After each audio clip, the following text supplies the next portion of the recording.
Maggie Sullivan's hands shook as she tore the letter in half, then in quarters, then into pieces so small the summer wind carried them across the empty platform like bitter snow. 23 days on a train. Every penny she had. And 12 words had ended it all. Upon consideration, your circumstances make you unsuitable. Do not come. But she had already come.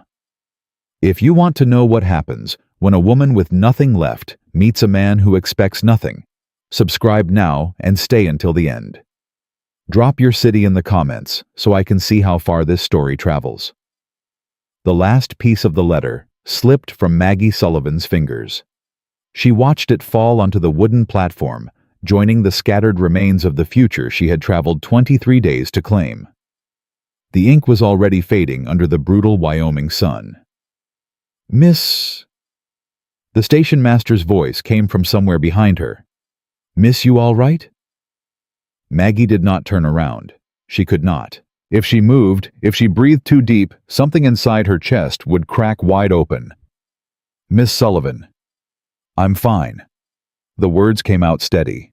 She had learned that trick years ago, how to make her voice behave even when everything else was falling apart. The station master, a weathered man with kind eyes, stepped closer. "That letter. It from Aldridge." It was. "I'm real sorry, miss. Real sorry." Maggie finally turned. The man's face held genuine sympathy, which somehow made everything worse. "How long have you known?" she asked. He shifted his weight. "Known what?" "That he wasn't coming." "How long?" The station master removed his hat and ran a hand through thinning gray hair. "Word came through the telegraph this morning. Aldridge told the whole town you weren't suitable." Suitable. Maggie tasted the word. It was bitter. "Did he say why?" "Ma'am, I don't reckon it's my place. He told everyone in this town something about me. I believe I have a right to know what." The old man's eyes dropped to his boots. "He said you got dismissed from a school back east. Said there was a scandal. Said he won't have that kind of woman bearing his name." Maggie's jaw tightened. The scandal. Of course. It had followed her across 2,000 miles of railroad track through mountains and rivers and endless prairie. It had arrived before she did. "It wasn't true," she said quietly. "None of it was true. I believe you, miss. But the town doesn't." He didn't answer. He didn't have to. Maggie looked down the single dirt road that made up Bitter Creek, Wyoming. A few buildings, a saloon, a general store. People were watching from doorways and windows. She could feel their eyes on her like needles. "Is there somewhere I can stay?" she asked. "Just for the night. I have money." The station master winced. "Mrs. Pruitt runs the boarding house, but she's particular about her guests." Particular meaning she won't take a woman with a scandal attached to her name. "I'm sorry, miss. I truly am." Maggie nodded slowly. Her trunk sat at her feet. Everything she owned in the world fit inside that oak box: 3 dresses, her mother's Bible, a photograph of parents long dead, and $6.40 that wouldn't last a week. "Is there a church?" she asked. "Pastor comes through once a month. Won't be back for 3 weeks." "A sheriff. Aldridge pays his salary." Maggie almost laughed. Almost. "Of course he does." She picked up her trunk. It was heavier than she remembered, or maybe she was just tired. 23 days of hard travel, sleeping upright on wooden benches, eating stale bread and hoping. Always hoping. "Where are you going, miss?" "I don't know yet." She took one step, then another. The weight of the trunk pulled at her shoulder. "But I'm not staying where I'm not wanted." She made it perhaps 50 feet before her strength gave out. The trunk slipped from her grip and hit the ground hard. Maggie stumbled, caught herself on a hitching post, and stayed there breathing hard. The sun beat down mercilessly. She had worn her best dress, blue cotton with white buttons, because his letters had said he liked modest colors. Now the fabric clung to her skin, damp with sweat. "Ain't that a sorry sight?" The voice came from the saloon porch. A man leaned against the railing, a half-empty bottle in his hand. His smile was cruel. Franklin's mail-order bride. Come all this way just to get sent back. Maggie straightened. I wasn't sent back. I was never collected. The man laughed. Others joined him from inside the saloon. Maggie felt heat rise to her cheeks, not from the sun. Maybe if you'd kept your reputation clean, the man started. My reputation is none of your concern. It's everybody's concern when a woman like you comes sniffing around decent folk. Maggie's hands curled into fists. 5 years ago, she would have had a cutting response. 3 years ago, she would have walked away with dignity. Now, standing in the middle of a strange town with nowhere to go, she felt something inside her simply break. Her knees buckled. She didn't fall, not completely. But she sank down beside her trunk, one hand pressed against the rough wood, and she could not make herself stand again. The laughter from the saloon grew louder. Look at her high and mighty Boston lady sitting in the dirt where she belongs. Maggie closed her eyes. She would not cry. She had promised herself years ago that she would never cry in front of people who wanted to see her suffer. Footsteps approached, heavy boots on packed earth. Ma'am. The voice was quiet, rough, unfamiliar. Maggie opened her eyes. A man stood before her, blocking the sun. He was tall, broad-shouldered, dressed in worn work clothes. His hat shaded his face, but she could see a strong jaw, several days of stubble, and eyes the color of storm clouds. You need help? He asked. I don't need anyone's help. Reckon that's not true right now. He extended his hand.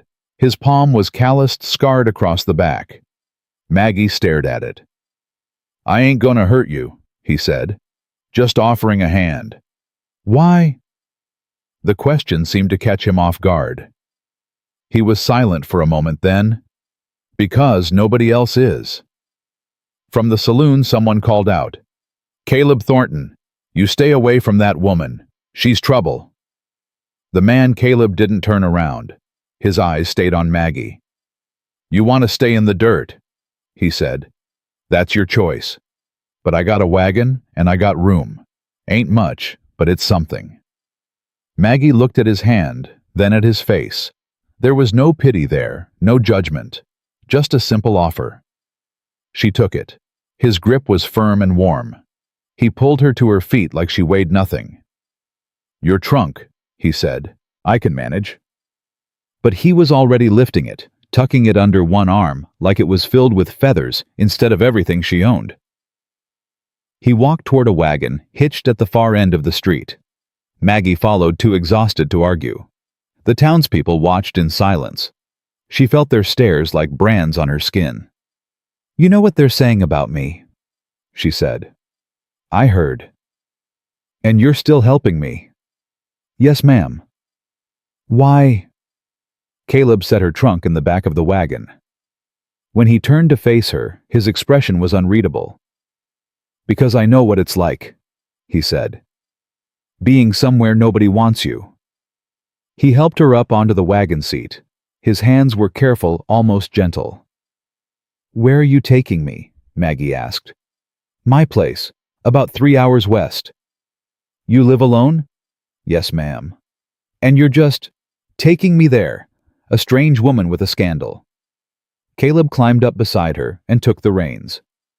You got somewhere else to go. Maggie didn't answer. They both knew she didn't. The wagon lurched forward. Bitter Creek began to shrink behind them.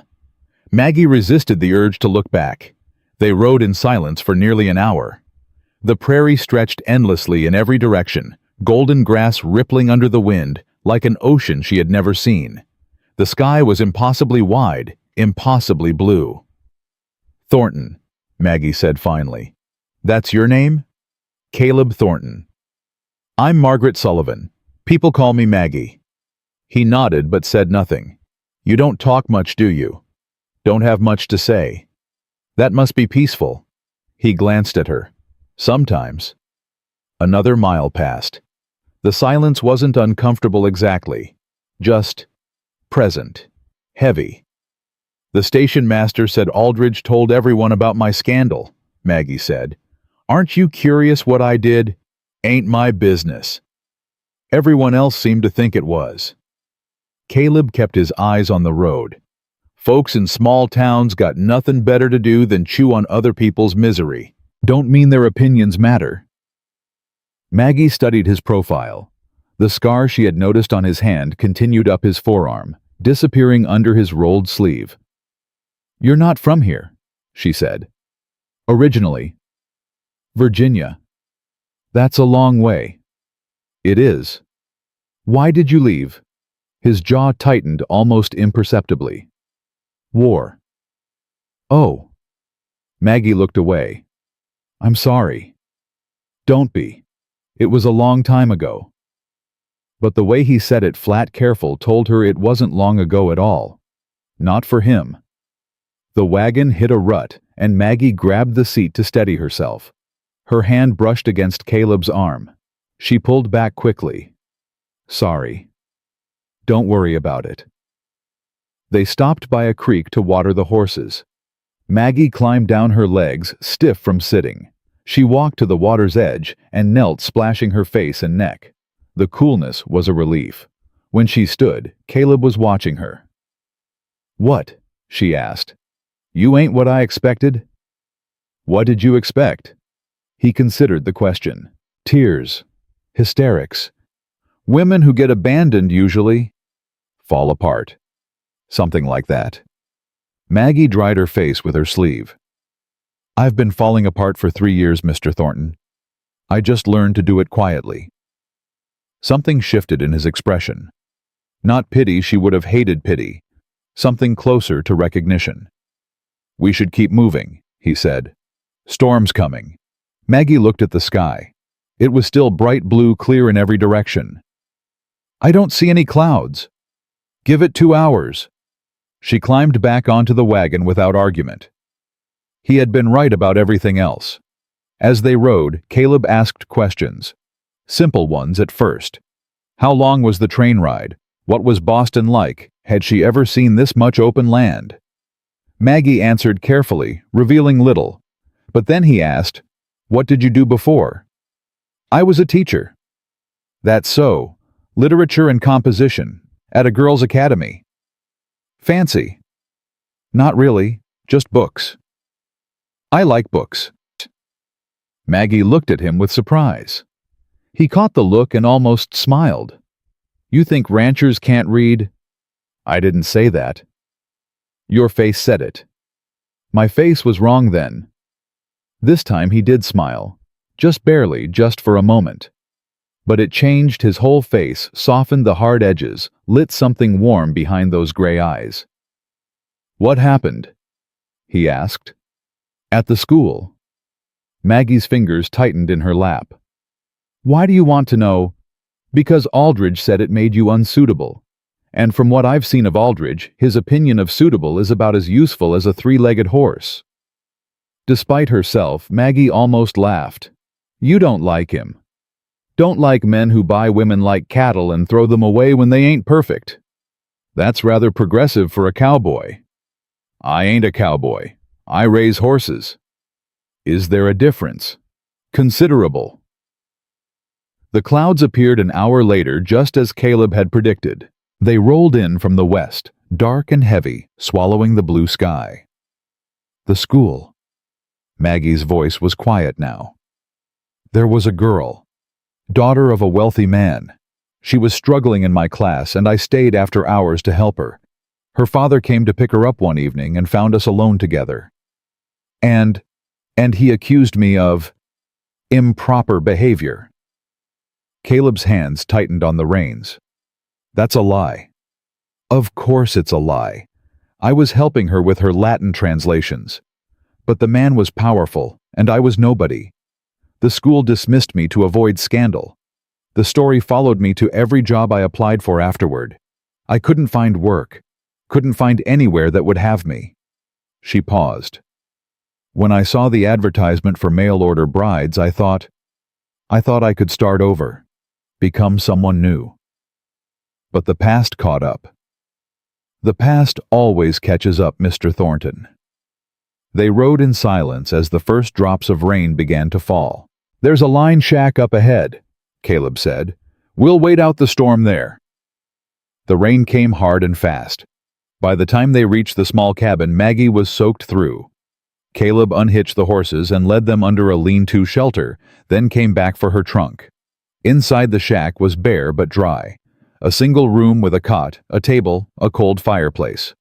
"Sit," Caleb said. "I'll get a fire going." Maggie sank onto the cot, shivering. She watched as he built a fire with quick, efficient movements.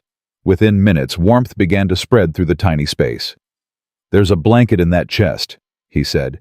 "You should get out of those wet clothes." "I'll manage." "You'll get sick." "I said I'll manage." He looked at her for a long moment, then turned his back. "I'll wait outside until you're done." "It's pouring." "I've been wet before." He walked out into the rain and closed the door behind him. Maggie stared at the door for a full minute. Then she opened the chest and found the blanket. It was rough wool, old, but clean. She changed quickly, hanging her wet dress by the fire. When she opened the door, Caleb was standing under the narrow eave water dripping from his hat. "You can come in now." He entered without comment, keeping his distance. He sat by the fire, holding his hands toward the flames. "You didn't have to do that," Maggie said. "Do what mean, stand in the rain." "Seemed like you needed the privacy. Most men wouldn't have cared." He looked at her. "I ain't most men." The rain drummed on the roof. The fire crackled and hissed. Outside, the horses nickered softly. "Why did you really help me?" Maggie asked. "At the station. The real reason." Caleb was quiet for so long that she thought he wouldn't answer. "I had a brother," he said finally. "Younger than me by 4 years. When the war came, I told him to stay home. Told him I'd fight for both of us. But he followed me anyway. Said he couldn't let me face it alone." His voice dropped. "He died at Cold Harbor, 17 years old. I was right there, and I couldn't save him." "I'm so sorry." "After that, I stopped trying to save anyone. Figured if I couldn't save him, what good was I?" He paused. "Then I saw you at that station, surrounded by people who wanted to see you fail. And I thought about my brother, how he never would have walked past someone who needed help, how ashamed he'd be if I did." Maggie didn't know what to say, so she said nothing. They sat in silence as the storm raged outside. At some point, exhaustion overtook her, and she drifted off on the cot, the rough blanket pulled up to her chin. When she woke, the rain had stopped. Sunlight streamed through the cracks in the walls. Caleb was gone. She dressed quickly and stepped outside. He was standing by the horses, checking their harnesses. "Storm passed," he said without looking up. "Should make good time now." "Mr. Thornton," he turned. "Thank you," Maggie said, "for everything." He nodded once. "Let's get moving. Still got 2 hours to go." They reached the ranch as the sun began to lower. Maggie saw at first a simple house, a sturdy barn fences that looked recently repaired. Not grand, not impressive, but solid, real. "This is it," Caleb said. "Ain't much. It's honest." He looked at her. Something passed between them, a recognition maybe, an understanding. "You can stay as long as you need," he said. "Help with cooking, cleaning, whatever you're able. I ain't expecting anything else. And if I want to leave, then you leave. I won't stop you." Maggie climbed down from the wagon. Her trunk was lighter now somehow. Or maybe she was stronger. "I'm not leaving," she said. "Not yet." Caleb didn't smile, but his eyes softened. "All right then." He showed her to a small room off the kitchen. A narrow bed, a washstand, a window that looked out over the prairie. "It ain't much," he said again. "It's enough." Maggie set her trunk at the foot of the bed. "It's more than I had this morning." That evening she cooked dinner with what she found in the pantry. Beans, bacon biscuits that turned out harder than she intended. Caleb ate every bite without complaint. "You'll get better," he said. "That bad?" "I've had worse." She almost smiled. Almost. After dinner, Caleb went out to the porch. A few minutes later, Maggie heard it, a harmonica playing a melody so sad and sweet that it made her chest ache. She stood in the doorway and listened. When the song ended, Caleb lowered the harmonica. "Didn't mean to disturb you." "You didn't. It was beautiful. My brother taught me, before the war." Maggie sat down on the porch step, keeping distance between them. "What was his name?" "Samuel. We called him Sam."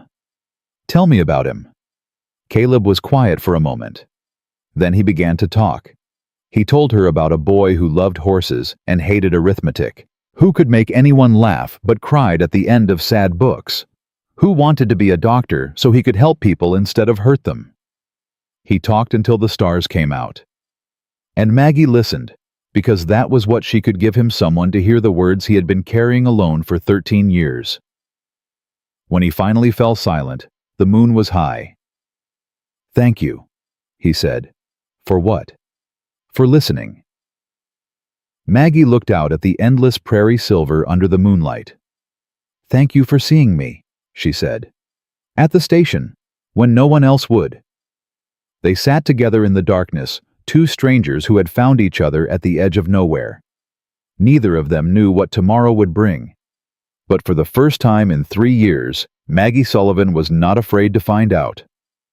The rooster crowed before dawn, and Maggie was already awake. She had not slept well. Strange bed, strange house, strange man in the room next door. Every creak of the floorboards had pulled her from the edge of sleep. But she rose anyway, splashed water on her face, and pulled on her work dress. The kitchen was empty when she entered. Coffee sat cold on the stove from the night before. She set to work making fresh, her hands moving through motions she had watched her mother perform 1,000 times. The door opened behind her. "You're up early." Caleb's voice was rough with sleep. "Couldn't sleep." "That makes 2 of us." He sat at the table, and Maggie poured him coffee without being asked. He wrapped his hands around the cup but didn't drink. "I was thinking," he said.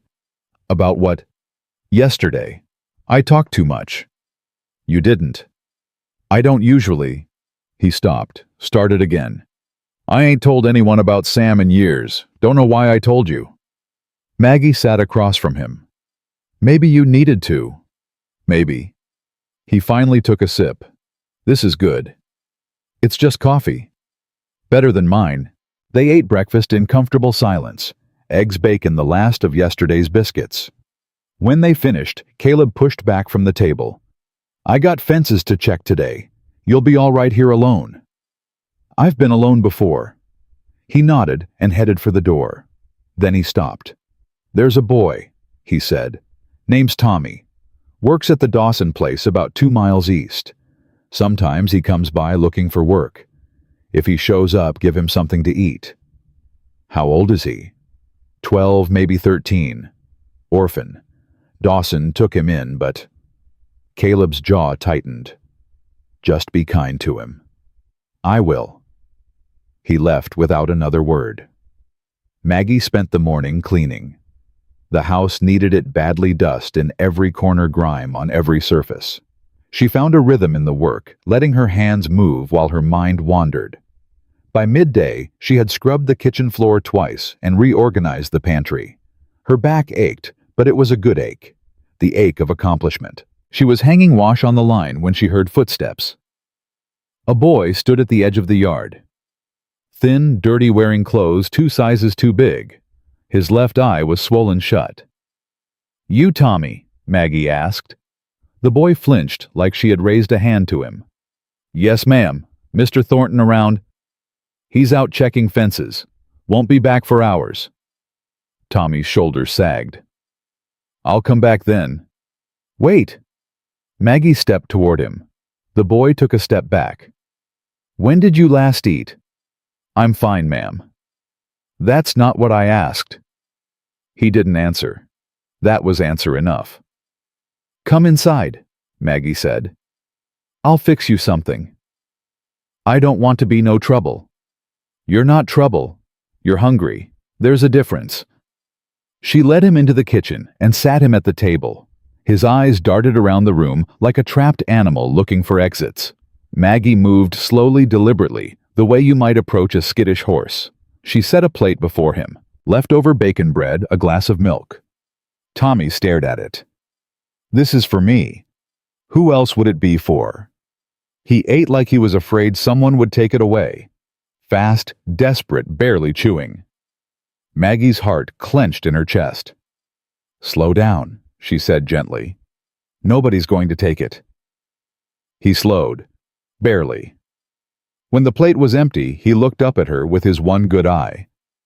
"Thank you, ma'am." "Maggie, call me Maggie." "Thank you, Miss Maggie." She sat across from him. "That eye. How did it happen?" Tommy's hand flew to his face. "Fell." "Into what? Someone's fist?" The boy went pale. "Please don't say nothing. Mr. Dawson, he don't mean it. He just gets angry sometimes, and I'm clumsy and—" "Tommy." Maggie's voice was firm but soft. "Look at me." He looked. "This isn't your fault. Whatever he told you, whatever he made you believe, it's not your fault." Tears welled in the boy's good eye. "He says I'm worthless. Says nobody wanted me, that's why I ended up with him. Says I should be grateful he took me in at all. He's wrong." "How do you know?" "Because I know what it's like." Maggie reached across the table and took his hand. "To be told you're not good enough. To believe it because you hear it so often. But it's a lie, Tommy. It's always been a lie." The boy's chin trembled. "I try so hard to be good." "I know you do. It's never enough." "It's enough. You're enough." Tommy broke. The tears came fast and hard, and Maggie moved to his side of the table and held him while he sobbed into her shoulder. She stroked his hair and murmured words of comfort, words she had needed to hear herself 3 years ago, when the world decided she wasn't worth believing. When Caleb returned that evening, he found them on the porch. Tommy was helping Maggie shell peas, chattering about the horses he had seen on his walk over. Caleb stopped in his tracks. "Mr. Thornton." Tommy jumped up. "I was just helping Miss Maggie. I didn't eat too much, I promise. Just what she gave me. I can work it off if you want." "Tommy?" Caleb's voice was quiet. "Sit down." The boy sat immediately, fear flashing across his face. Caleb walked up the porch steps and knelt in front of him. His eyes locked onto the swollen eye, and something dark passed over his features. "Who did this?" "I fell, sir." "Tommy?" "I fell." Caleb looked at Maggie. She gave a slight shake of her head. "Not now." "You hungry?" Caleb asked. "Miss Maggie fed me." "You can stay for supper anyway, if you want." Tommy's face lit up with desperate hope. "Really?" "Really." That night, the three of them ate together. Tommy talked more than Caleb and Maggie combined, stories tumbling out of him like water from a broken dam. Stories about the horses he loved, the books he wished he could read, the dreams he had of someday owning his own land. After supper, Caleb walked Tommy home. When he returned, his face was thunder. "Dawson's a drunk," he said. "Has been for years. Takes it out on that boy." "I know. Whole town knows. Nobody does a damn thing about it." "What can they do?" "He's legally responsible for Tommy." Caleb slammed his hand on the table. "He's killing that boy, slowly, day by day, and everyone just looks the other way. Including you." The words hit him like a slap. He stared at her. "How long have you known?" Maggie asked. "About the beatings." "Long enough." "And what have you done?" He stopped. His jaw worked silently. "Exactly." Maggie stood. "You're a good man, Caleb Thornton. But being good isn't enough. Sometimes you have to do something. Like what, storm over there and beat Dawson senseless? That'll just make things worse for Tommy. Then find another way. But don't just stand by and watch." She turned and walked to her room, closing the door behind her. Sleep did not come easy that night. For either of them. The next morning, Caleb was gone before dawn. Maggie found a note on the table. Gone to town. Be back by evening. She spent the day cleaning, cooking, thinking.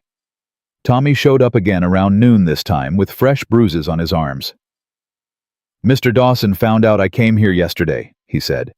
"Said I was stealing food. Said I got to work double to pay it back." Maggie's blood ran cold.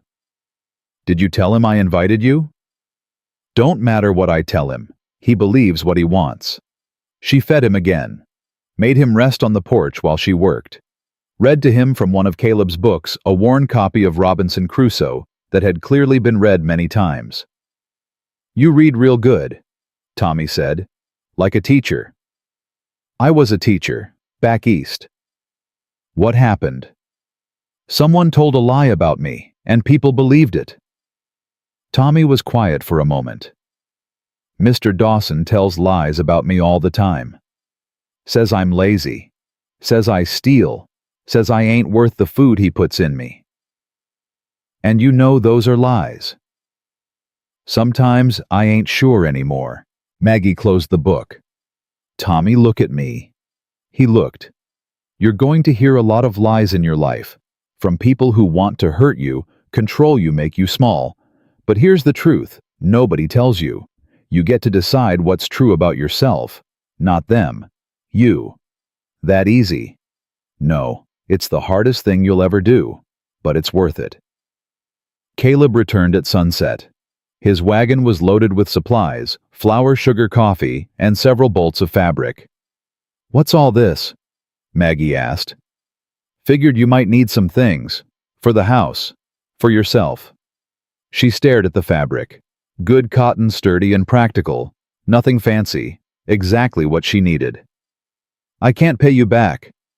"Didn't ask you to." "Caleb." "It's a gift, Maggie. Just accept it." She touched the fabric gently. "Thank you." That evening, after Tommy had gone home and the dishes were washed, Caleb told her about his trip to town. "I talked to Doc Harding," he said, "about Tommy. And he said there's nothing legal we can do. Dawson's his guardian, has been since Tommy's parents died of fever 5 years ago." "That's not right." "Lots of things ain't right. Doesn't mean we can change them." "You sound like you've given up." "I sound like a man who's seen how the world works." Maggie stood abruptly. "The world works the way we let it work. If everyone just accepts things the way they are, nothing ever changes. And if we push too hard, we make things worse. You think Dawson's bad now? Wait until he finds out people are meddling in his business. So we do nothing. Just watch that boy get beaten until he's too broken to fight back." Caleb rose to face her. "What do you want me to do?" "Maggie? Tell me. Give me a plan that doesn't end with Tommy hurt worse than he already is." "I don't have a plan. But I have this: I refuse to look away. I refuse to pretend it's not happening. And if that makes me naive or foolish or whatever else you want to call it, fine. But I won't abandon that child." Something shifted in Caleb's expression. The anger faded, replaced by something softer. "You really mean that," he said. "Every word." He was quiet for a long moment. Then, "My brother was like you, always fighting for what was right, even when it cost him." "And you think that's what got him killed?" "I know it is." "Then maybe he died for something worth dying for." Caleb flinched, like she had struck him. "I'm sorry," she said quickly. "I shouldn't have—" "No." His voice was hoarse. "You're right. Sam died protecting someone who couldn't protect himself. A wounded soldier barely older than Tommy. Sam threw himself in front of a bullet meant for that boy." He swallowed hard. "I watched him do it. I watched him choose someone else's life over his own. And I've hated myself ever since for not being the one to make that choice." Maggie stepped closer. "That's not something to hate yourself for, isn't it? I was the older brother. I should have protected him. You can't protect everyone. I know that now." He met her eyes. "But maybe I can protect one person. Maybe that's enough. Tommy. And you." The words hung in the air between them. "I don't need protecting," Maggie said quietly. "Everybody needs protecting sometimes. Even the strong ones. Especially the strong ones." She didn't know who moved first. One moment they were standing apart, the next his hand was on her cheek, rough and warm. "Maggie," he said. "Yes." "I ain't good at this. Words, feelings, all of it." "I noticed. But I'm trying. For the first time in years, I'm trying." "That's enough." She covered his hand with her own. "For now, that's enough." The scream woke them both, just past midnight. Maggie bolted upright in bed, heart pounding. For a moment, she thought she had dreamed it. Then it came again, raw, anguished, terrible. It was coming from Caleb's room. She ran down the hall and threw open his door. He was thrashing in his bed, tangled in sheets, his face contorted in terror. Sam, hold on, I'm coming. Just hold on." "Caleb." Maggie grabbed his shoulders. "Caleb, wake up." He swung blindly, and she barely dodged the blow. His eyes flew open, wild and unseeing. "It's me," she said. "It's Maggie. You're home. You're safe." Recognition slowly crept into his gaze. His breathing came in ragged gasps. "Maggie, I'm here." He sat up slowly, running a shaking hand through sweat-soaked hair. "I was back there. Cold Harbor. Sam was—" His voice broke. "He was dying and I couldn't reach him. It was a dream. Just a dream." "It's never just a dream. It's a memory. It happens the same way every single night." Maggie sat on the edge of the bed. "Every night. For 13 years. He laughed bitterly. "You'd think I'd be used to it by now." "You don't get used to grief. You just learn to carry it."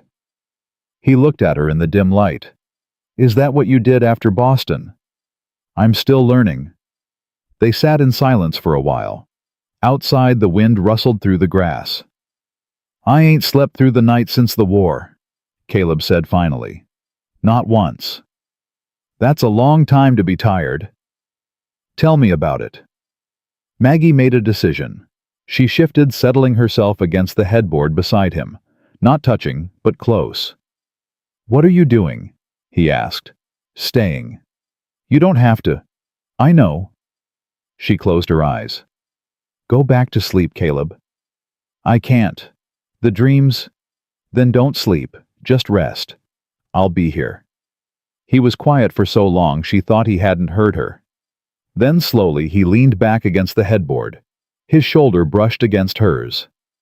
"Thank you," he whispered. "For what?" "For not running." She opened her eyes and looked at him. "I'm done running. From everything." Somewhere in the small hours of the morning, they both drifted off. When Maggie woke, sunlight was streaming through the window and Caleb was still asleep beside her. His face for once was peaceful. The pounding on the door came just after breakfast. Caleb opened it to find Tommy standing there, gasping for breath, tears streaming down his face. "Mr. Thornton, Miss Maggie, you gotta help me." "What happened?" Maggie pushed past Caleb. "Tommy, what's wrong?" "It's Mr. Dawson. He's coming. He found out I've been coming here, and he says I'm a thief, and he says he's gonna—" The boy's voice dissolved into sobs. "He's gonna what?" Caleb's voice was ice. "He's gonna teach me a lesson I won't forget." That's what he said, grabbed his belt and said. Tommy couldn't finish. Maggie pulled the boy inside and held him tight. Over his head she met Caleb's eyes. Something had changed in them. The hesitation was gone. The doubt was gone. What remained was fury. "Stay here," Caleb said. "Both of you." "Caleb? Stay. Here." He grabbed his hat and walked out the door. Maggie held Tommy as they watched through the window. Caleb strode toward the approaching figure on horseback, a heavy-set man with a red face and a belt coiled in his hand. "Thornton," Dawson bellowed. "You got my boy in there. He's not your boy. He's a child you've been beating senseless." How I discipline my ward ain't none of your concern. It is now. Dawson swung down from his horse. He was bigger than Caleb, broader, but Caleb didn't back down. You gonna fight me, Thornton, over some worthless orphan? He ain't worthless. And yeah, I reckon I am. Dawson laughed. You always were soft. That's why you live out here alone, ain't it? Can't handle real men. I handled plenty of real men in the war. Most of them are buried now. The laugh died in Dawson's throat. Give me the boy, he said. No. That's my legal right. Your legal right ended when you gave him that black eye, and those bruises, and whatever else you've done that I can't see. You can't prove nothing. I don't need to prove it. I just need to stop it. Dawson raised the belt. Get out of my way, Thornton. Caleb didn't move. The first swing came fast. Caleb caught it with his forearm, the leather wrapping around his wrist. He yanked, pulling Dawson off balance, and drove his fist into the bigger man's gut. Dawson doubled over, gasping. Caleb stepped back. Go home, Caleb said. Sober up, and don't ever come near that boy again. Dawson looked up, hatred burning in his eyes. This ain't over. It is for today. Dawson staggered to his horse and pulled himself into the saddle. He looked past Caleb to the house to where Tommy watched through the window. I'll be back for what's mine, boy, he called. And when I come, there won't be nobody to save you. He rode away. Caleb stood watching until the dust settled.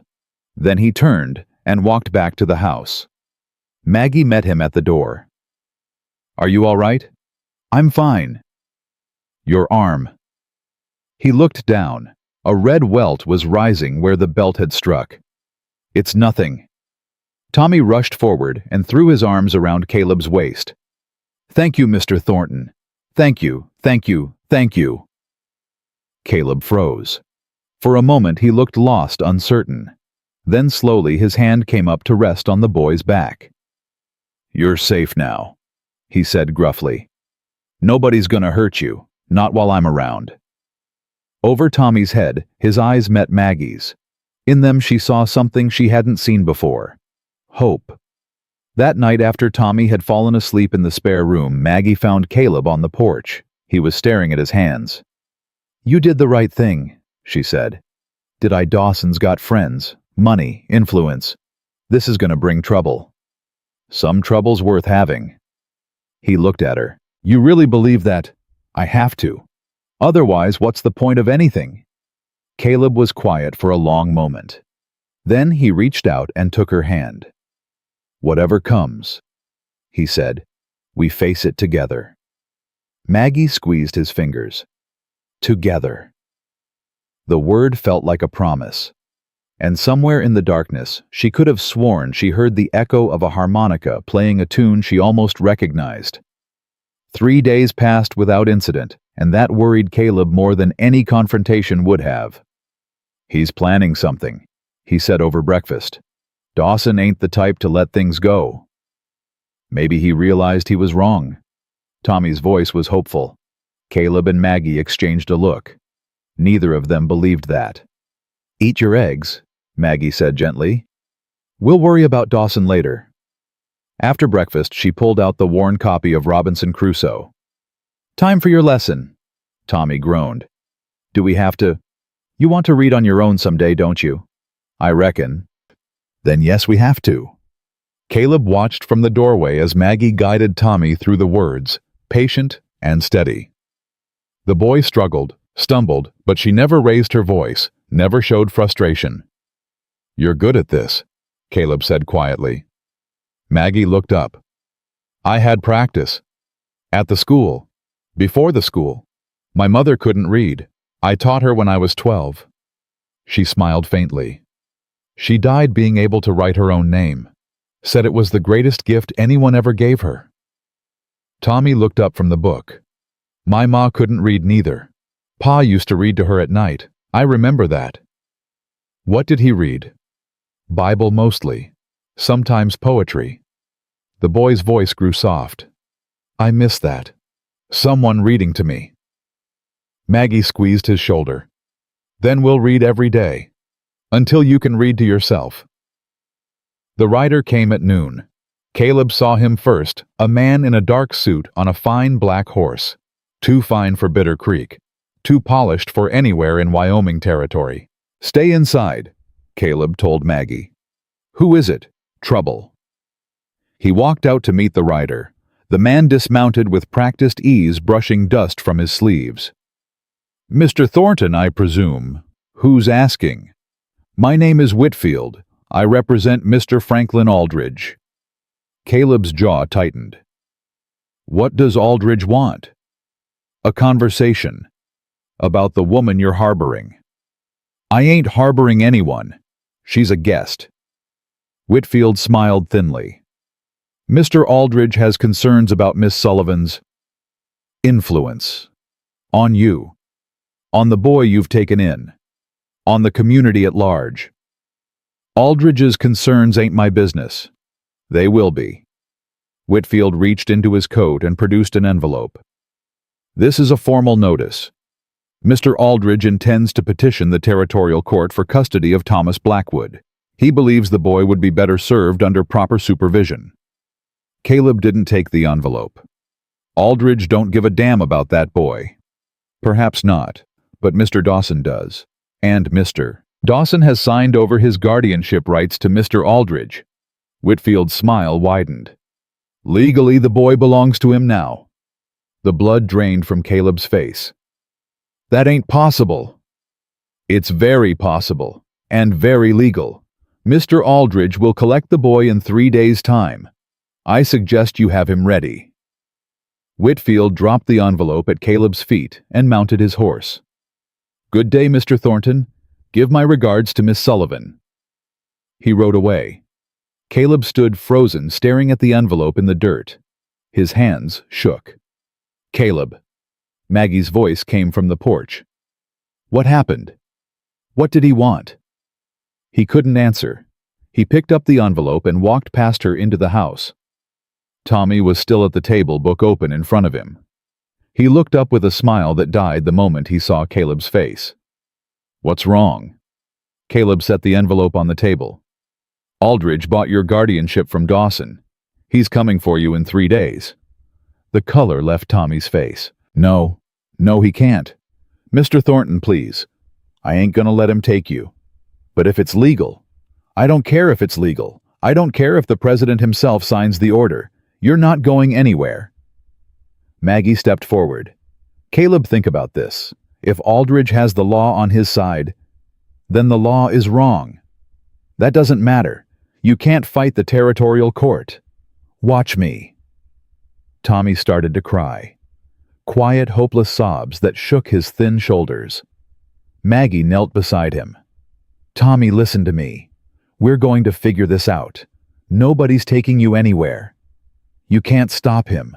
Nobody can stop men like him. They always win.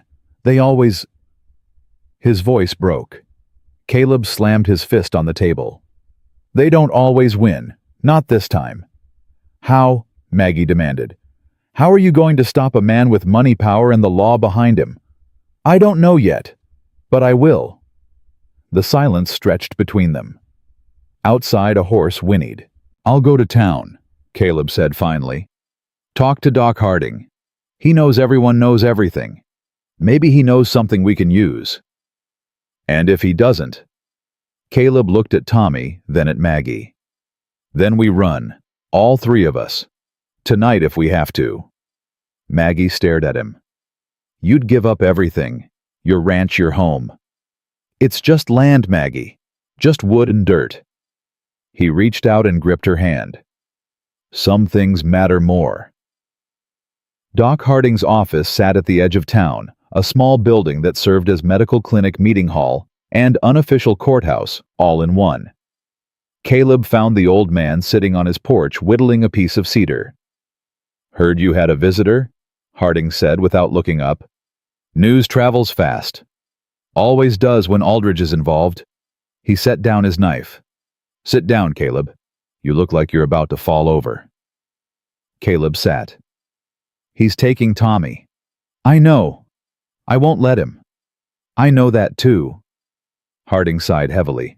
"Problem is, Aldridge has been planning this for weeks, maybe longer. The moment you took that boy in, he saw an opportunity. Opportunity for what? To hurt you, to hurt Miss Sullivan, to remind everyone in this territory who holds the power. Why does he care about me? I've never crossed him. You crossed him when you gave that woman shelter. Aldridge don't like being refused. He sent Miss Sullivan away because he found out about her past, but that don't mean he stopped wanting her. Men like him don't let go easy. Caleb's hands curled into fists. This is about Maggie. It's about control. Always has been. Aldridge controls the bank, the land office, half the businesses in 3 counties. He ain't used to people saying no. So he's punishing us. Through Tommy. That's my read. Caleb stood abruptly. There has to be something. Some way to stop him. Harding was quiet for a long moment. There might be, but it's risky. I don't care about risk. You should. What I'm about to tell you could get you killed. The old man looked around, then lowered his voice. Aldridge didn't make his fortune honestly. Everybody knows it, but nobody can prove it. Land deals, cattle theft, maybe worse. There's a man in Cheyenne, a federal marshal named Booker. He's been building a case against Aldridge for years. A federal case? Big enough to bring down the whole operation. But Booker needs evidence. Physical evidence. Documents, ledgers, something that proves what Aldridge has been doing. Where would I find something like that? Harding met his eyes. Aldridge keeps records of everything. Man's obsessed with documentation. If those records exist, they'd be in his study. In his house. You're asking me to break into Franklin Aldridge's home. I ain't asking you to do anything. I'm telling you what exists. Harding picked up his whittling knife again. What you do with that information is your business. Caleb rode home with his mind racing. Break into Aldridge's house. Find the evidence. Hand it to a federal marshal. Bring down the most powerful man in the territory. It was insane. It was suicide. It might be the only way. Maggie was waiting on the porch when he returned. What did Harding say? Caleb told her everything. Her face grew paler with each word. You can't, she said when he finished. Caleb, if Aldridge catches you, he won't. You don't know that. I know I ain't got a choice. He took her hands. If I don't do something, that boy loses everything, and so do we. There has to be another way. There isn't. I've been looking for another way my whole life, running from fights, avoiding trouble, keeping my head down. And you know what I got for it? Nothing. A empty house and 13 years of nightmares. He cupped her face in his hands. I'm done running, Maggie. I'm done watching good people suffer because bad men have power. If this is the fight that kills me, at least I'll die standing up. Tears slipped down her cheeks. And what about us? What about us? I just found you. I can't... Her voice cracked. I can't lose you too. You won't. You can't promise that. No. But I can promise I'll try. Harder than I've ever tried anything. He pressed his forehead to hers. That has to be enough. She closed her eyes. It's not. But I understand. That night, Caleb made his preparations. A dark shirt, soft-soled boots, a knife in his belt. He waited until the moon rose high, then slipped out the back door. Maggie caught him before he reached the barn. I'm coming with you. No. I wasn't asking. Maggie. If you get caught, you'll need someone to create a distraction, someone to get you out. She grabbed his arm. I didn't survive Boston and a cross-country train ride just to sit here waiting while you throw your life away. This isn't your fight. It became my fight the moment you helped me off that platform. Her eyes blazed. We're in this together. Remember. He remembered. Fine, he said. But you stay outside. If anything goes wrong, you run. Promise me. I promise. He didn't believe her, but he didn't have time to argue. Aldridge's ranch lay 5 miles north. They rode in silence, keeping to the shadows, avoiding the main roads. The house loomed against the night sky, a massive structure that dwarfed everything in the territory. "That's where I was supposed to live," Maggie whispered, having second thoughts. Not even for a moment. They tied the horses behind a stand of cottonwoods and approached on foot. The house was dark, except for a single light in an upstairs window. "Study's on the ground floor," Caleb said. "West side. Harding drew me a map." "How do we get in?" "Servant's entrance. Should be unlocked this time of night." They crept along the wall, keeping low. The servant's door was exactly where Harding had said. Caleb tested the handle. Unlocked. The inside of the house was silent. Caleb moved by memory, counting doors, tracing the route Harding had described. Third door on the left. The study. He slipped inside and closed the door behind him. The room smelled of cigars and leather. A massive desk dominated the space, covered in papers. Caleb pulled out a match and struck it, shielding the flame with his hand. Ledgers. Dozens of them. He grabbed the nearest one and flipped it open. Names, dates, amounts. Land purchases at prices far below market value. Payments to territorial officials. A coded system of letters and numbers that had to mean something. This was it. This was everything. He gathered as many ledgers as he could carry and turned toward the door. Franklin Aldridge stood in the doorway. "Mr. Thornton," he said calmly, "I've been expecting you." Behind him, two men held Maggie, her arms twisted behind her back. "Caleb, run!" she screamed. Aldridge smiled. "I wouldn't recommend that." One of the men pressed a gun to Maggie's head. Caleb froze. "Much better." Aldridge stepped into the room and closed the door. "You know, I had hoped you'd be smarter than this. Breaking into my home, stealing my private documents. That's a hanging offense in this territory. Let her go." "Why would I do that?" "Miss Sullivan is the whole reason you're here, isn't she? The scandal-ridden school teacher who turned my own mail-order bride into a thief." He shook his head. "I should have known she'd cause trouble." "She didn't cause anything. This was my choice." How noble. And how predictable. Aldridge took the ledgers from Caleb's hands. "Did you really think I didn't know about Harding's little scheme about the Marshal and Cheyenne? I've known for months. I've been waiting for someone stupid enough to try." Maggie struggled against the men holding her. "You can't do this. People will ask questions." "Will they? A disgraced woman and a broken-down horse rancher disappear in the middle of the night. Who exactly is going to miss you?" "The boy," Caleb said. "Tommy knows where we went." Aldridge's smile faltered. Just for a moment. "The boy will learn to keep his mouth shut. Boys always do." "You're a monster." "I'm a businessman, Mr. Thornton. There's a difference." He turned to his men. "Take them to the barn. Make it look like an accident." The men dragged Maggie toward the door. She fought, kicking and screaming, but they were too strong. Caleb lunged for Aldridge. The blow came from behind a rifle butt to the back of his skull. He went down hard, the world spinning into darkness. The last thing he heard was Maggie screaming his name. Then nothing. He woke to pain. His head throbbed, his hands were bound behind him. He was lying on straw, a barn probably. Aldridge's barn. "Caleb?" Maggie's voice came from somewhere nearby. "Caleb, can you hear me?" "I'm here." He forced his eyes open. "Are you hurt?" "No." "Scared but not hurt." "Where are the guards?" "Outside. I can hear them talking." Caleb tested his bonds. Rope tied tight. No slack. "We need to get out of here," he said. "How they took everything." "I don't know yet. Just give me a minute." He closed his eyes, forcing himself to think through the pain. There had to be something. Some way out. The barn door creaked open. Caleb tensed. But the figure that slipped through wasn't one of Aldridge's men. It was Tommy. "Mr. Thornton!"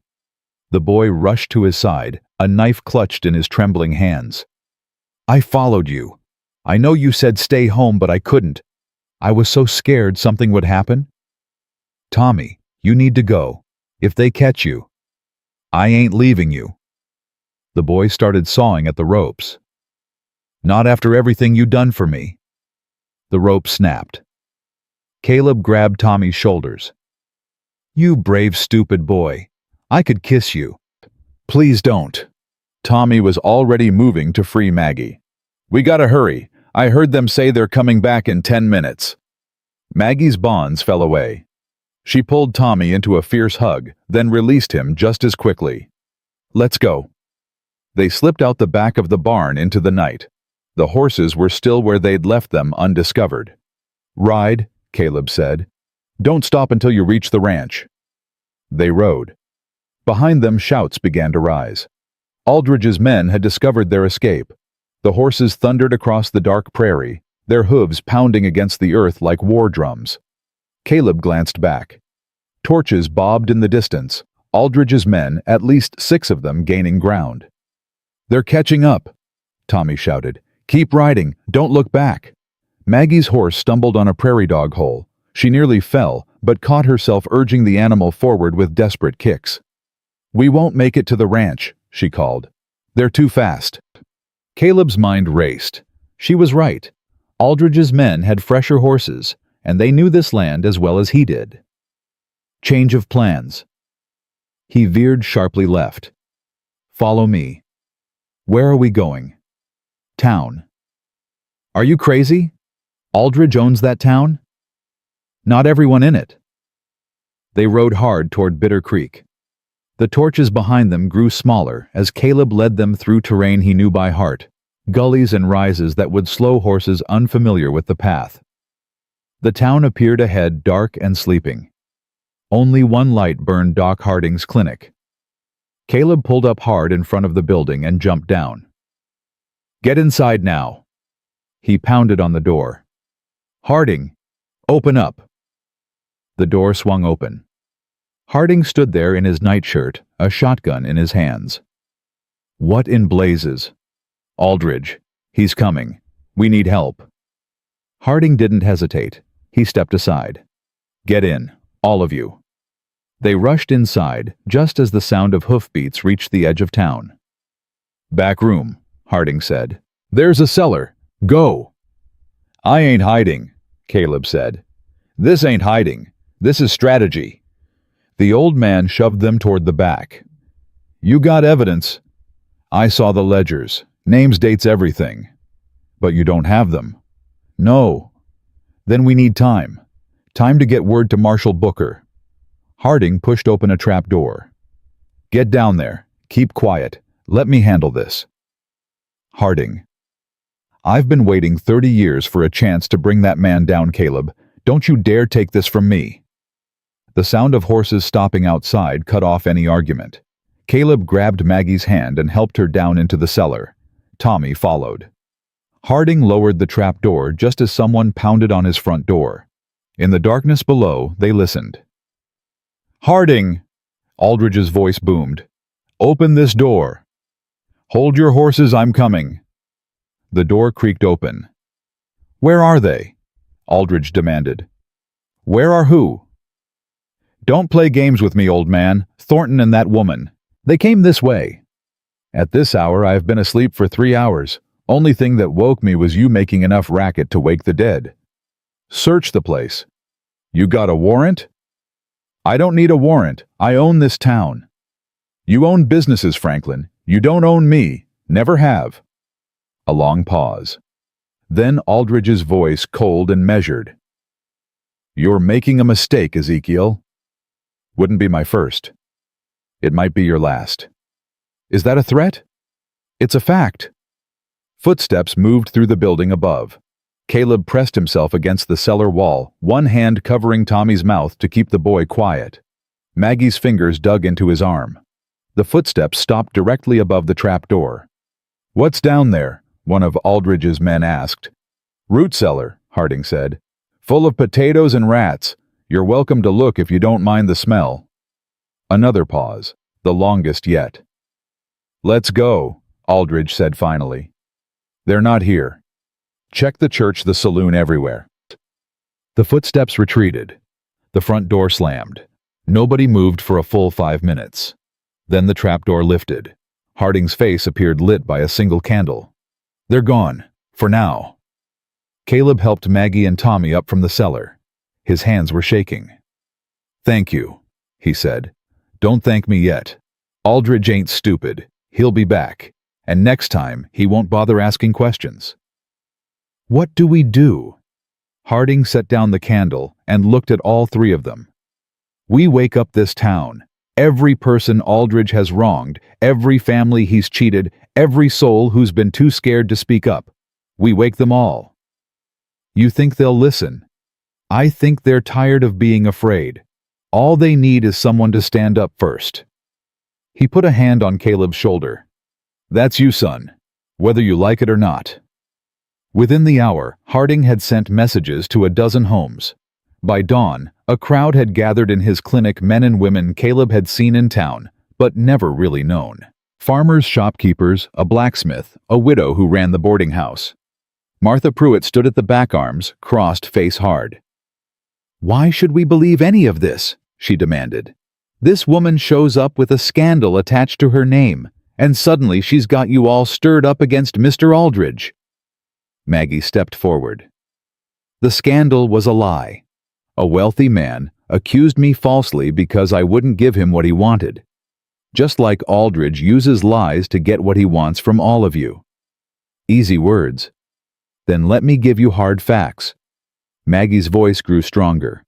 "How many of you have had to sell land below value because the bank, Aldridge's bank, called in your loans early? How many of you have seen your cattle prices drop because his buyers undercut the market?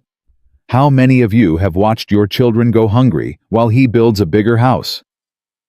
The room went quiet. "I came to this territory with nothing." Maggie continued. "Aldridge rejected me because he found out about my past, a past built on lies told by a man just like him. But Caleb Thornton took me in. He gave me shelter, work, dignity. And when a boy needed protection from a drunk who beat him, Caleb stood up. That's the kind of man he is. That's the kind of man Aldridge is trying to destroy."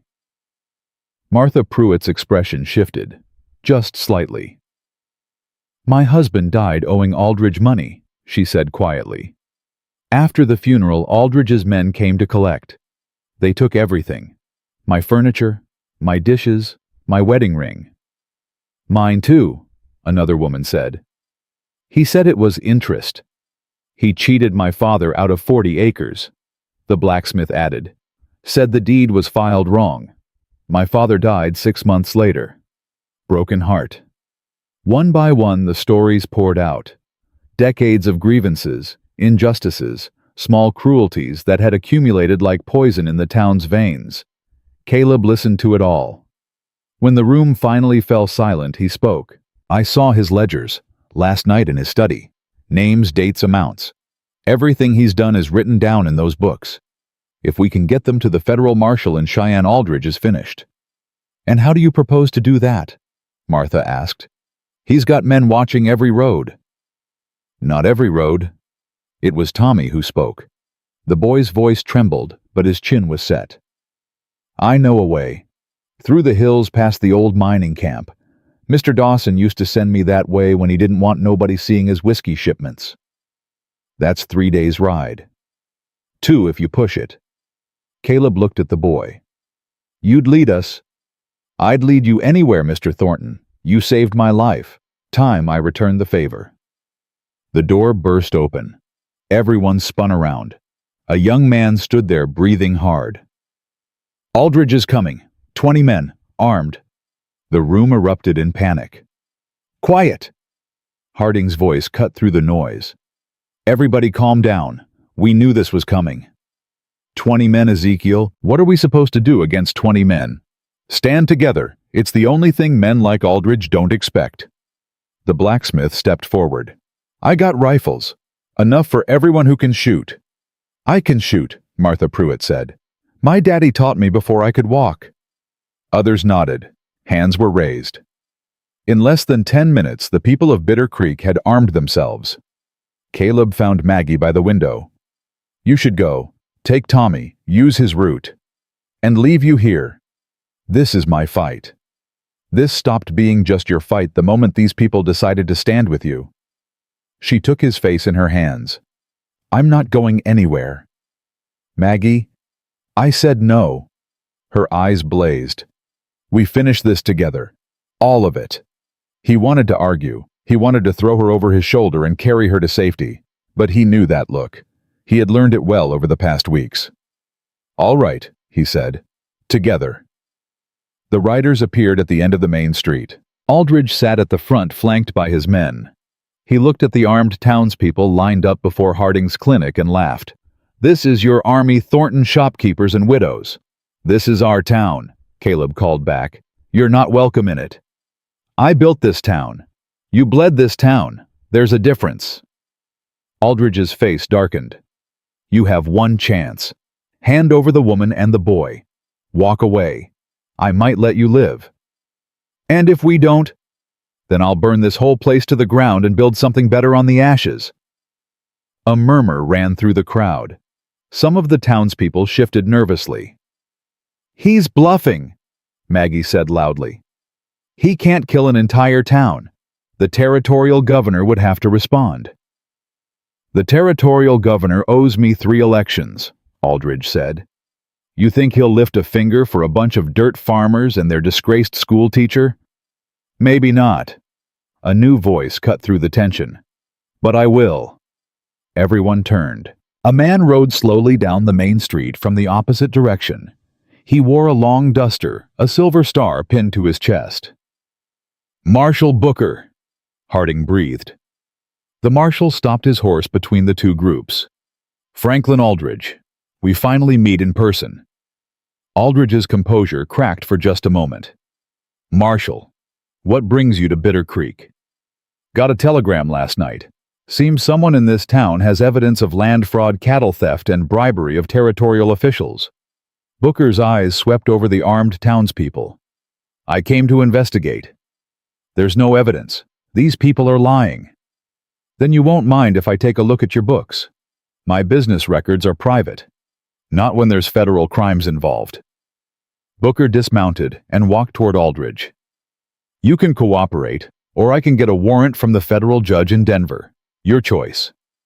Aldridge's face twisted with rage. You have no authority here. I have all the authority I need. Booker pulled back his duster, revealing the badge more clearly. Federal law supersedes territorial law. You know that.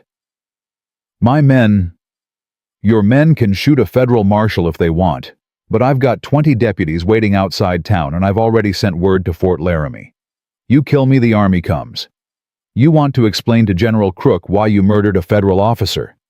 The silence stretched. Aldridge looked at his men. They looked back uncertain. This isn't over, Aldridge said through clenched teeth. No, it isn't. You're coming with me to Cheyenne, peacefully or in chains. Your choice. Another long moment. Then Aldridge raised his hands slowly. Peacefully, for now. Booker nodded to 2 of his deputies who had appeared at the edge of town. They rode forward and took Aldridge's reins. The rest of you, Booker said to Aldridge's men, go home. Any man who is just following orders has nothing to fear from me. Any man who participated in crimes will want to consider talking before Aldridge does.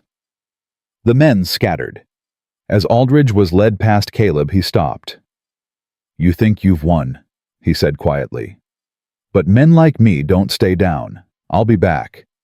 And when I am? When you are, Caleb interrupted. We'll be waiting. Aldridge's eyes flickered to Maggie. You could have had everything. Wealth, position, respect. I have everything I need, Maggie said. The difference is I earned it. They led him away. The townspeople stood in silence watching until the riders disappeared over the hill. Then Martha Pruitt started clapping. One by one, others joined. The sound built until it echoed off the buildings, filling the street with something Bitter Creek hadn't heard in years. Hope. Harding found Caleb on the edge of the crowd. You did it, son. We did it. All of us. What happens now? Caleb looked at Maggie, who stood with Tommy, both of them surrounded by townspeople offering handshakes and embraces. "Now," he said, "we build something worth keeping." That evening, they returned to the ranch. The three of them, Caleb, Maggie, and Tommy, rode in silence, exhausted beyond words. The house looked different somehow. Smaller, maybe. Or maybe Caleb was just seeing it with new eyes. Tommy fell asleep at the kitchen table before Maggie could finish making supper. She carried him to the spare room and tucked him in, smoothing his hair back from his forehead. When she returned, Caleb was standing on the porch staring at the stars. "It's really over," she said. "This part is." "What do you mean?" He turned to face her. "Booker will take Aldridge to trial. Could be months before it's settled. And even then there'll be pieces to pick up.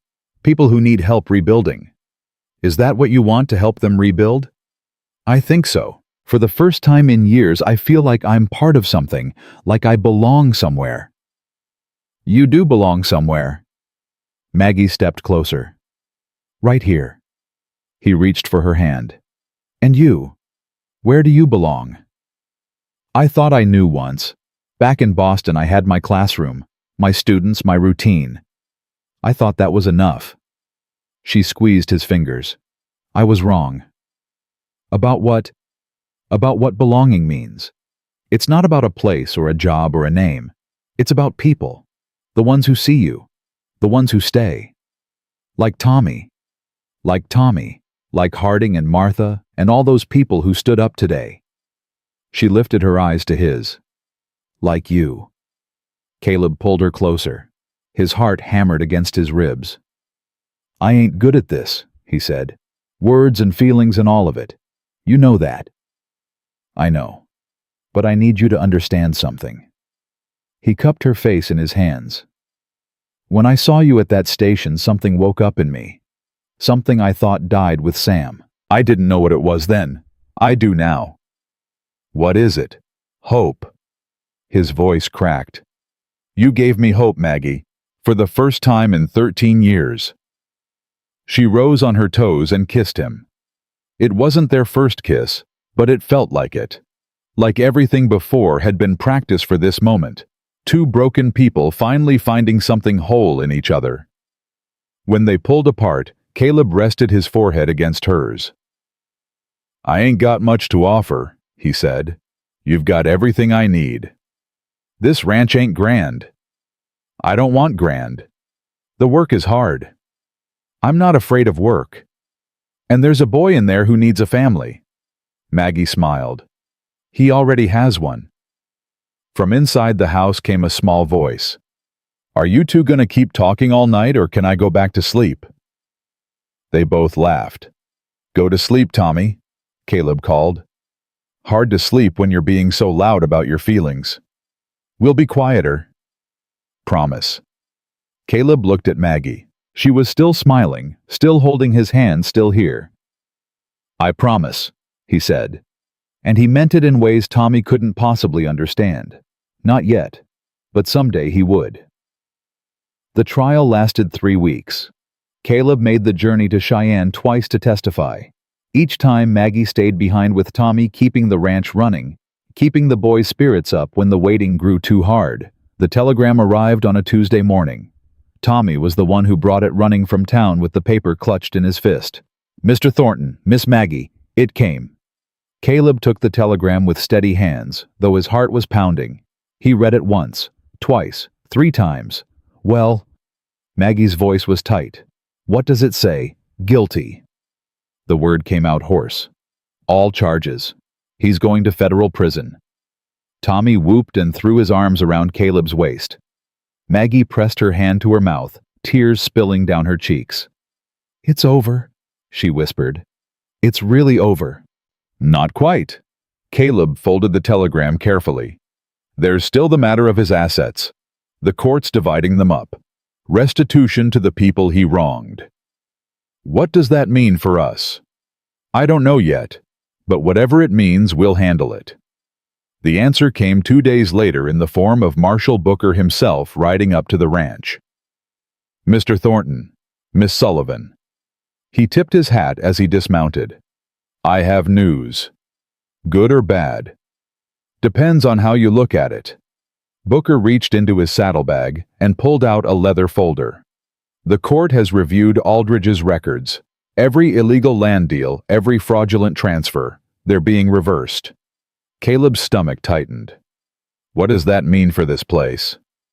Nothing. Your land was purchased fairly years before Aldridge came to power, but some of your neighbors weren't so lucky. Booker handed him the folder.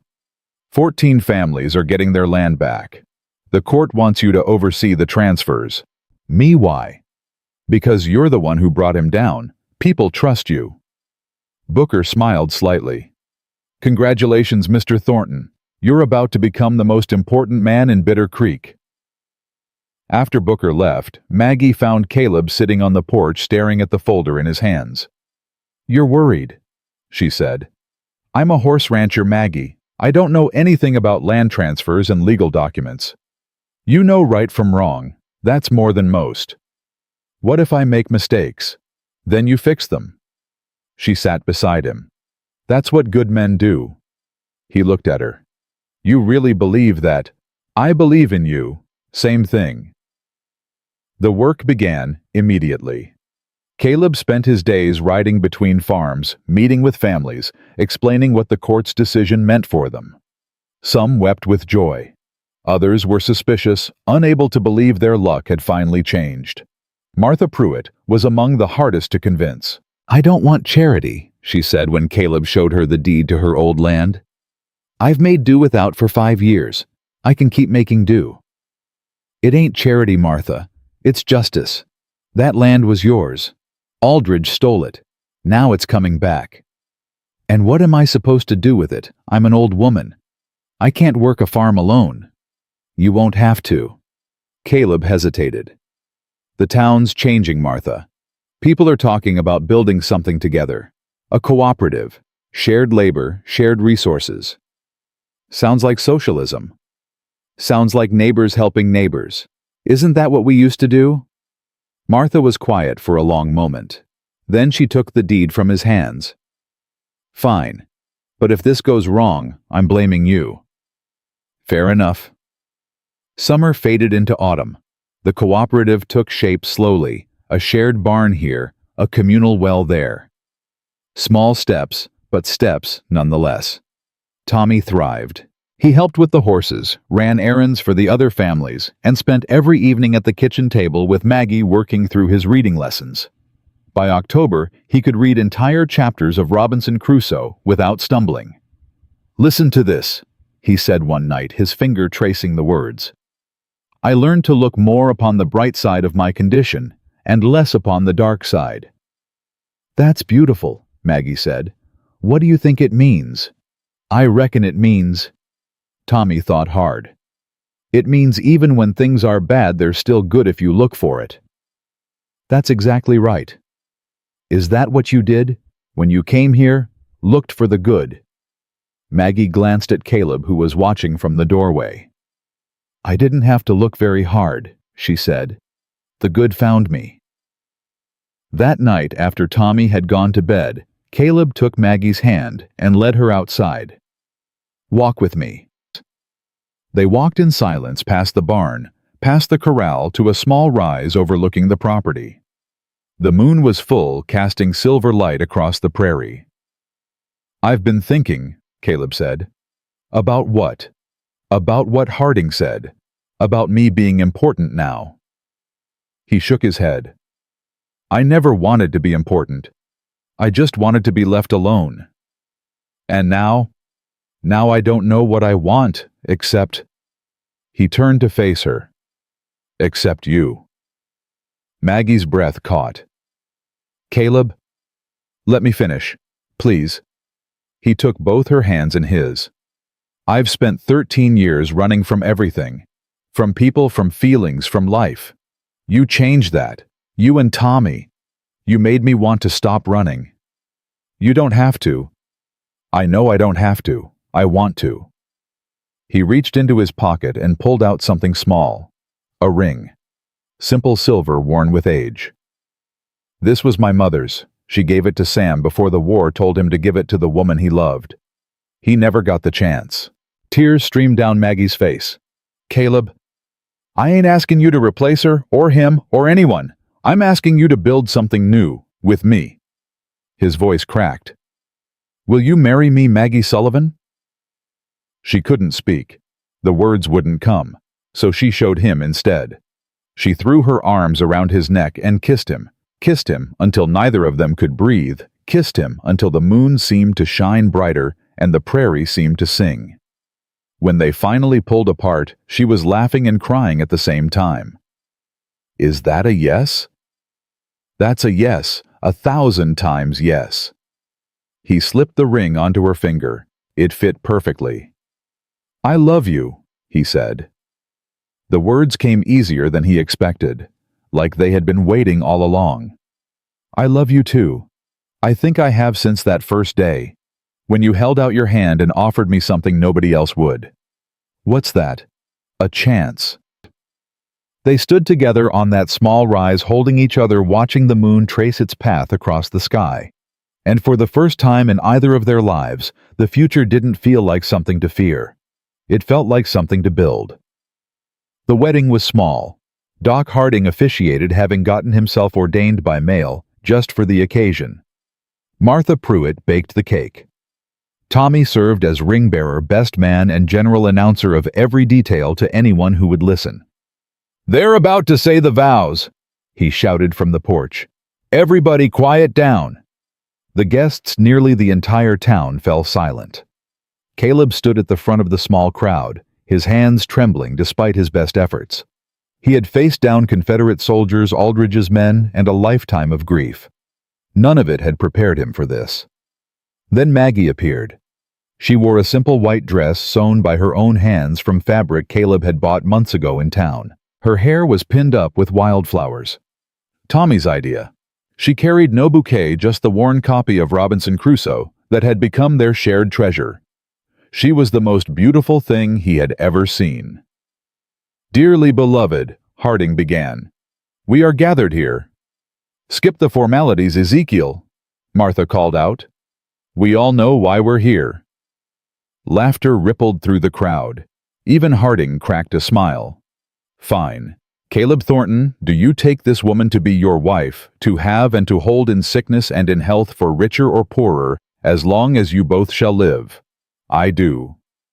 No hesitation, no doubt. Margaret Sullivan, do you take this man to be your husband? Same conditions. Maggie looked at Caleb. Looked at Tommy, who was bouncing on his heels with excitement. Looked at the people gathered around them. People who had once judged her, shunned her, and who now stood as witnesses to her new beginning. I do. Then, by the power vested in me by the territory of Wyoming and a $2 certificate from a mail-order ministry, I now pronounce you husband and wife. Harding grinned. Kiss her, you fool. Caleb didn't need to be told twice. The celebration lasted well into the night. There was dancing, though Caleb had 2 left feet. There was singing, though most of it was off-key. There was food and laughter and tears of joy. At some point, Tommy tugged on Caleb's sleeve. Mr. Thornton? It's just Caleb now, son. We're family. Tommy's eyes widened. Really? Really? The paperwork came through last week. You're officially ours. Caleb knelt down to meet the boy's eyes. If you want to be. I want to. Tommy's voice trembled. More than anything. Then that's that. Tommy threw his arms around Caleb's neck. Thank you. Thank you, thank you, thank you. Don't thank me. Thank Maggie. She's the one who wouldn't let me give up on you. I'll thank her too. Tommy pulled back, wiping his eyes. But you're the one who taught me what a father looks like. Caleb couldn't speak. He just held the boy tighter. Later, much later, when the guests had gone and the lanterns had burned low, Caleb found Maggie on the porch. She was looking out at the prairie, the moonlight turning her face silver. What are you thinking? He asked. About Boston. About that station platform. about how close I came to giving up. But you didn't. No. She turned to face him. Because you wouldn't let me. I didn't do anything special, I just offered you a hand. That was everything, Caleb. Don't you understand? She took his face in her hands. In my whole life, nobody ever just offered to help without wanting something in return. You did. And that changed everything. You changed me too. How? You made me believe that the world could still be good, that people could still be good, that I could still be good. He covered her hands with his own. I spent 13 years thinking I was broken beyond repair. You showed me I was wrong. We showed each other. He kissed her forehead. Mrs. Thornton. Mr. Thornton. They stood together watching the stars wheel overhead. What happens now? Maggie asked. Now we wake up tomorrow. We feed the horses. We teach Tommy his lessons. We help our neighbors build something better. He smiled. And then we do it all again the next day. That sounds perfect. It does, doesn't it? A month after the wedding, a letter arrived. It was addressed to Mrs. Margaret Thornton, and the return address was Boston, Massachusetts, the girls' academy where she had once taught. Maggie's hand shook as she opened it. Dear Miss Sullivan, Mrs. Thornton. It is with deep regret that I write to inform you of recent developments at Prescott Academy. Following a thorough investigation, we have determined that the accusations made against you in 1875 were entirely without merit. Mr. Hartwell, whose daughter you tutored, has confessed that he fabricated the charges against you in retaliation for your refusal of his personal advances. He has been publicly disgraced and has fled the city. On behalf of the Board of Directors, I offer our most sincere apologies for the injustice you suffered. Your position at the Academy is restored should you wish to return. Additionally, we would like to offer 3 years back salary as partial compensation for your wrongful dismissal. Please know that your name has been fully cleared. You are, and always were, innocent. Yours sincerely, Headmistress Eleanor Chambers. Maggie read the letter 3 times. Then she set it down and walked outside. Caleb found her an hour later sitting by the creek. Maggie. He sat beside her. Tommy said a letter came. Are you all right? She handed him the letter without a word. He read it. Read it again. His jaw tightened. They want you back. Yes. 3 years' salary. That's more money than I'll make in a decade. I know. And your name is cleared. You could go back to teaching. Have your old life back. Maggie looked at him. Is that what you think I want? I don't know what you want. That's why I'm asking. She took the letter from his hands. Slowly, deliberately, she tore it in half, then in quarters, then into pieces so small the wind caught them and carried them away. What are you doing? The same thing I did with Aldridge's letter. Getting rid of something that doesn't matter anymore. Maggie, that's a lot of money. I don't want their money. Her voice was fierce. I don't want their apology. I don't want to go back to a place that threw me away the moment a rich man pointed his finger. She grabbed his hands. I want this. This ranch. This life. You and Tommy and the horses and the garden and everything we've built together. You're sure? I've never been more sure of anything. She pulled him close. That letter came 3 years too late. If it had come before I got on that train, I never would have met you. I never would have found Tommy. I never would have discovered what I was really capable of. And what's that? Being happy. She smiled through her tears. Really, truly, bone-deep happy.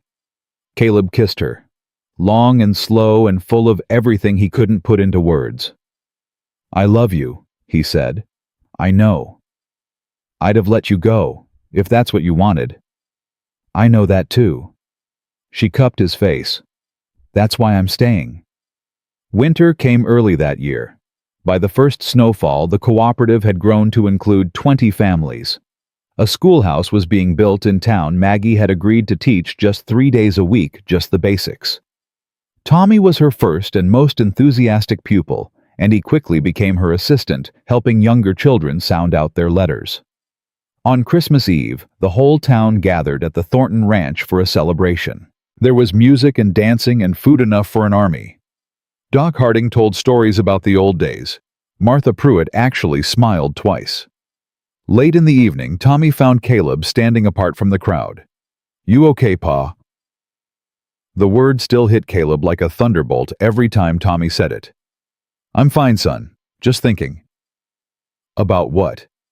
About how different things looked a year ago. I was alone in this house, convinced I'd stay that way forever. Now look at this place. Tommy looked. People everywhere laughing, talking, living. Maggie in the middle of it all, her face glowing with joy. "Pretty good, huh?" "Better than good." Caleb put his arm around the boy's shoulders. "You know what I've learned this year?" "What?" "That the worst day of your life can lead to the best. That the people who hurt you sometimes do you the biggest favor. That family isn't about blood, it's about choice. Like how Miss Maggie chose to stay.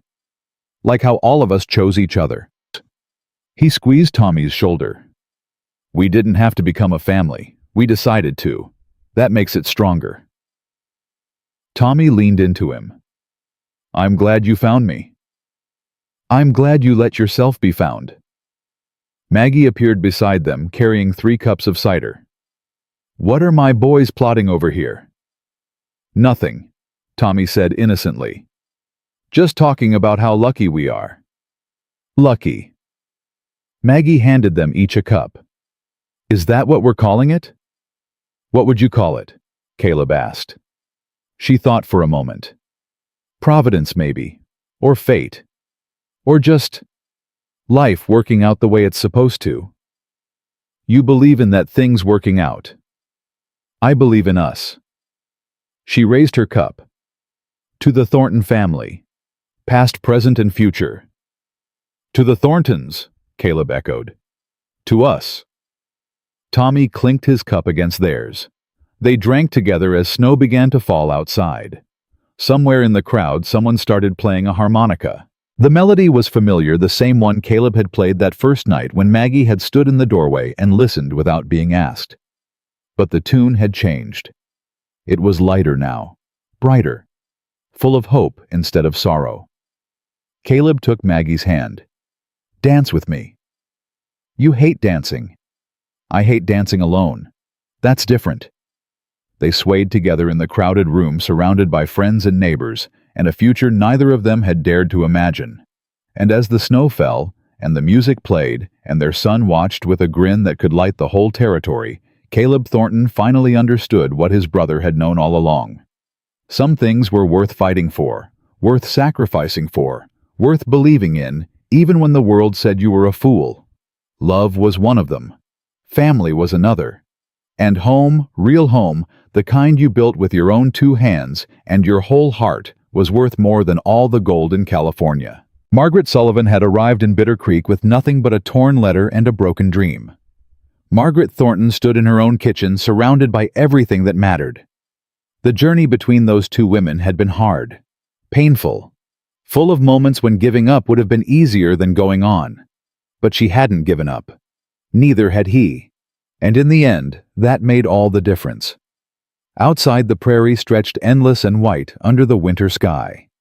Inside, the fire crackled, the music played, and a family forged not by blood, but by choice, not by chance, but by courage, celebrated the miracle of finding each other in a world determined to keep them apart. Some people wait their whole lives for a place to belong. Caleb and Maggie had stopped waiting. They had built one instead.